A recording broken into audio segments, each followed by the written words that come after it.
Music by DJ Guddu Raj। रहे चेहरा के रमट से ढकले, लगे आके उदैया से सटले, लगे आके उदैया से सटले। रहे चेहरा के रमट से ढकले, लगे आके उदैया से सटले। उमर रहे कमसीना हमके कहे ले मसीना, उमर रहे कमसीना हमके कहे ले मसीना। लइका रहे कमीना सखी, लेके आइल रहे गाड़ी हम सखी, लेके भागल लइका एगो चुमा सखी। लेके आइल रहे गाड़ी हम सखी, लइका लेके भागल एगो चुमा सखी। DJ Guddu Madhubani, DJ Guddu Madhubani।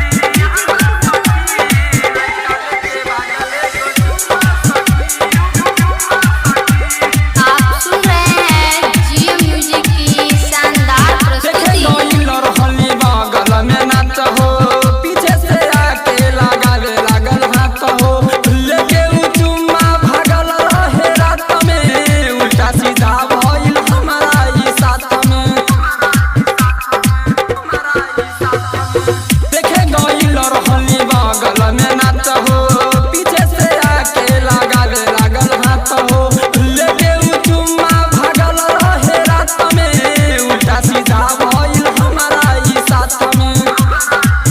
पता कहीं चारू ओर कहीं मिलल ना चोरा, पता कहीं चारू ओर कहीं मिलल ना चोरा। लइका रहे कमीना सखी, लेके आइल रहे गाड़ी हम सखी, लेके भागल लइका एगो चुमा सखी। लेके आइल रहे गाड़ी हम सखी, लइका लेके भागल एगो चुमा सखी। DJ Guddu Madhubani, DJ Guddu Madhubani।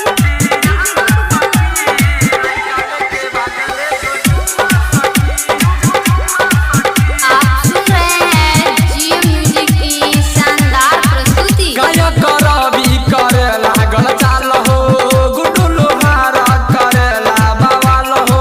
दिनकर दिभाग कर कहे हमर माल हो, चुनाव लेके भागल हमारा गाल हो, भागल हमारा गाल हो, भागल हमारा गाल हो। गायक रवि करे लागल चाल हो, गुड्डू लोहारा करेला बवाल हो। दिनकर दिभाग कर कहे हमर माल हो, लेके उ चुमा भागल हमारा गाल हो, भागल हमारा गाल हो। खाके आइल रहे पाना कहे हमारा के जाना, खाके आइल रहे पाना कहे हमारा के जाना। छौरा रहै कमीना सखी, लेके आइल रहे गाड़ी हम सखी, लेके भागल लइका एगो चुमा सखी। लेके